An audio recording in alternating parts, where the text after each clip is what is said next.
disadvantage to Democrats. The House Majority Whip Roy Blunt is here in the Situation Room to join us. He's the number 3 Republican in the House of Representatives. Thanks, Congressman, for coming in. Wolf, nice to be with you. The $70 billion in extending the tax cuts. Here's what Republican Senator Olympia Snowe of Maine said. Let me read it to you.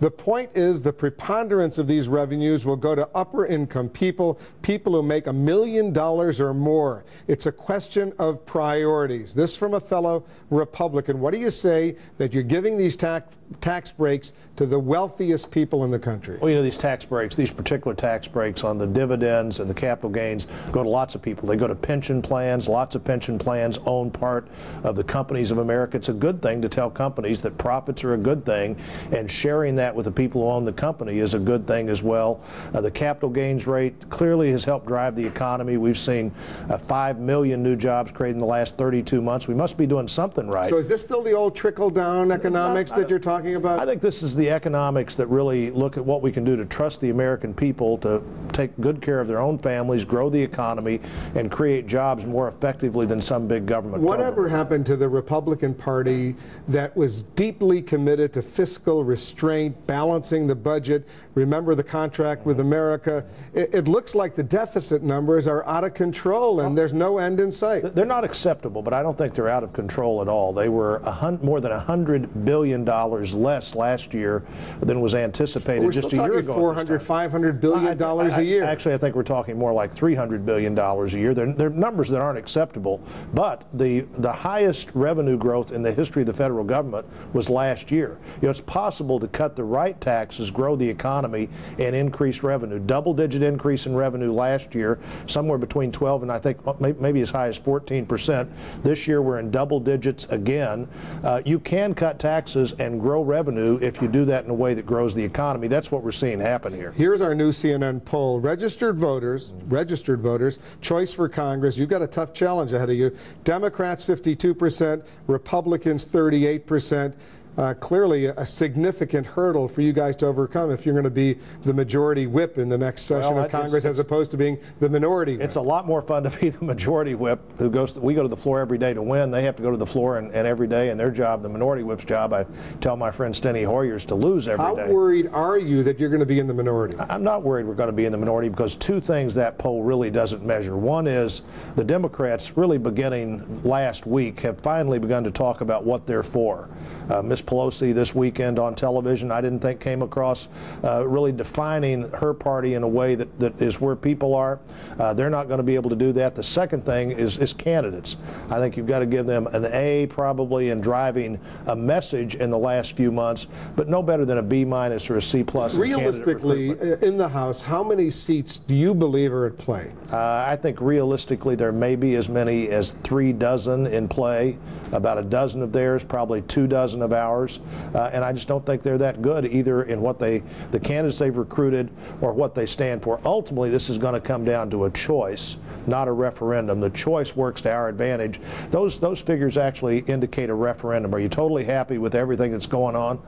Whoever is, the choice is, but would you rather go in the direction that raises taxes, that walks away from the war on terror, the things that I think we're going to see the Democrats say are their positions. Mike Murphy, a Republican strategist, he worked for the McCain campaign, as you remember. He said this the other day. He said, if the election were held today, I'd say the odds are 90% that we'd lose the House of Representatives. You disagree with I'm not sure that's right, but I know if the elections were held I know the election is not held today, and that's the real key. So you think that a lot can happen between now? I think between now and then the Democrats are going to be forced to define what they're for. That is definitely going to work to our advantage, as it works to our advantage to have a chance to explain what we're for. Here's the big problem that everybody suggests the Republicans have, the Bush administration have, which is namely Iraq. Republican Senator John Thune of South Dakota, I'll read to you what he said on Sunday.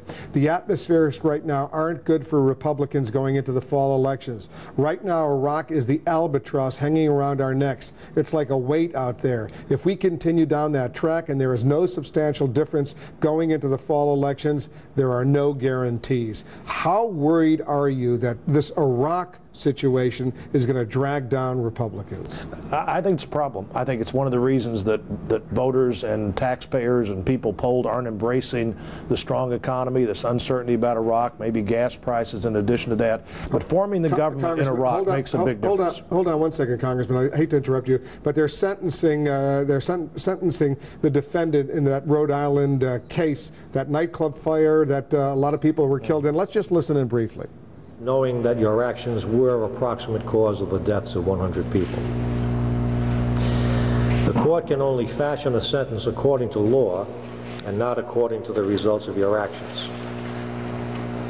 Any attempt by me here today, or by others, to correlate any sentence imposed today with the value of these lives, or to attach any other yardstick that may be applied, I believe would be a dishonor to the memory of the victims of this tragedy. You and the victims' families will be forever mindful of that fatal night, and it is not within the power of this or any court to fashion a sentence reflective of the enormity of this tragedy. Robert F. Kennedy quoted the great Greek poet Aeschylus when he said, quote, "Even in our sleep,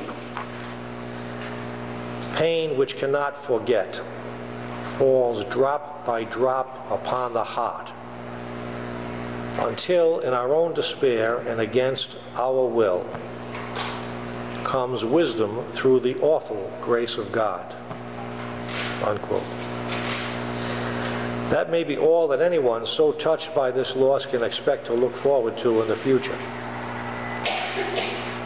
The court's considered opinion, after considering all the totality of the circumstances in this case, is that this offense does require a period of incarceration as a result of this criminal act. This court will therefore sentence you to 15 years at the ACI, 4 years of which to be served by you, with 11 years suspended. And the court will place you on probation for a period of 3 years. This court does not believe that you pose a threat to society in the future. The court believes that this is reasonably appropriate to the matters we have heard here today. All right, sir.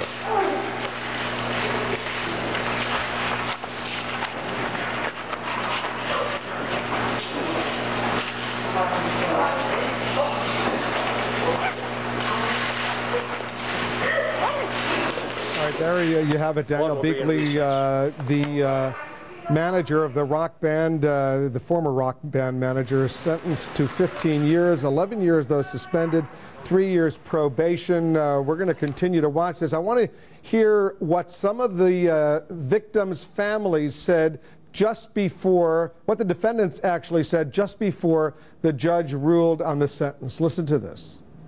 I don't know that I'll ever forgive myself for what happened that night,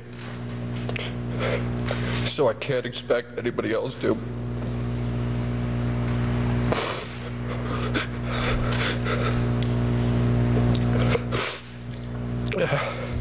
I can only pray that they understand that I would do anything to undo what happened that night and give them back their loved ones. So that's it. Daniel Beakley appealing for mercy, obviously distraught by what happened. More than 100 people were killed when the pyrotechnics went off in that nightclub in Providence, Rhode Island. Sentenced to 15 years, but 11 years suspended, so he'll serve 4 years, 3 years on probation. We'll get the reaction, get more on this story as it unfolds. A very sad story. We interrupted Roy Blunt, the House Majority Whip. We were just talking about some of the serious problems the Republicans face. It seems first and foremost the deteriorating situation that, at least it has been deteriorating, in Iraq. How much is that hovering over Republican candidates come November? I think it's a problem. I've been particularly concerned about it since about the middle of January. It was obvious the new government wasn't forming. I'm much more optimistic now than I've been any time since mid-December when that fourth great demonstration of wanting to vote for a permanent government came out. The difference in what we have now and what we've had before is this government is permanent. They're going to be there for 4 years. They're not waiting for the next event to happen in a few days or a few months. I hope that this government can come in and do what governments are supposed to do. And as we're pulling back, moving back, we have 30,000